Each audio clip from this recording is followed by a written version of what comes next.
Have you ever thought about the deeper consequences of what's on your plate? Have you ever asked yourself what happens before that piece of meat reaches your mouth, and more importantly, what kind of energy and karma it brings into your life? Welcome back to the channel.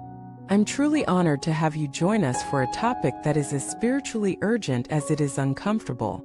This is a story not just about food, but about compassion, karma, and the unseen consequences of ordinary actions.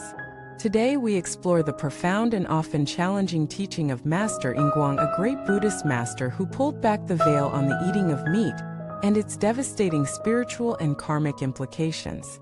His words were not designed to shame but to awaken. His intention was never to condemn, but to open our eyes to the suffering we so often ignore. For Master Yinguang, eating meat was not merely a dietary choice, it was a spiritual blind spot, a moral contradiction, and a deeply rooted karmic entanglement.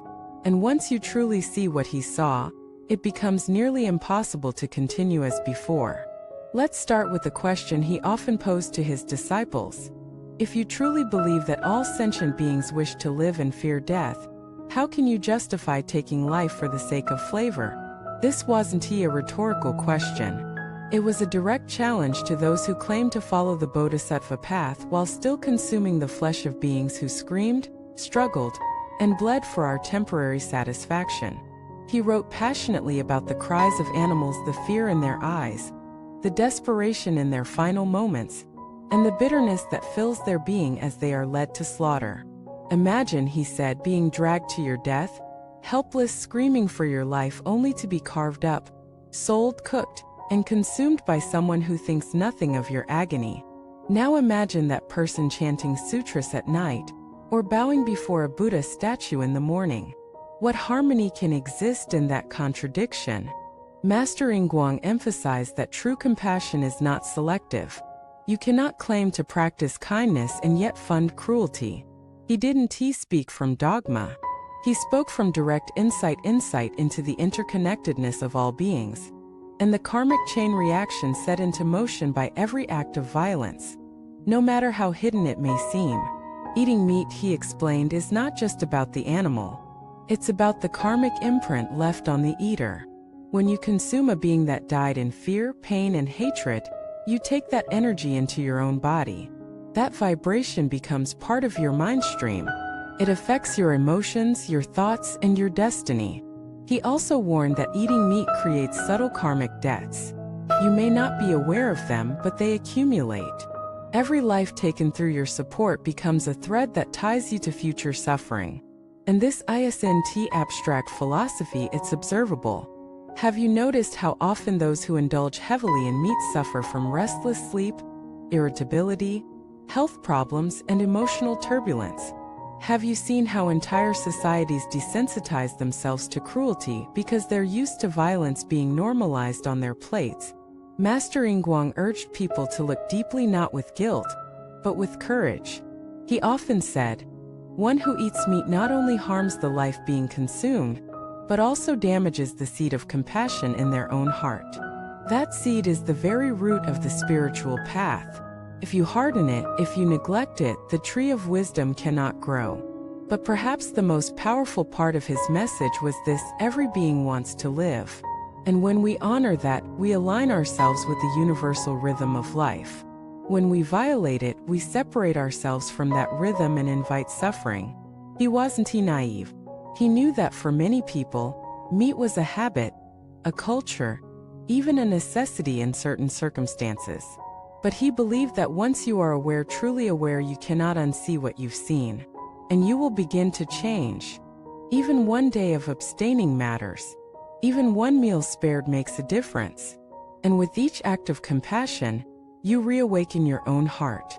You become softer, kinder, more sensitive to suffering, not just of animals but of humans too. That's the hidden gift of this teaching. It doesn't just protect animals. It restores your soul. Master Yinguang often shared stories of individuals who, upon giving up meat, saw a dramatic shift in their health, their temperament, and their luck. He told of one businessman who suffered constant nightmares.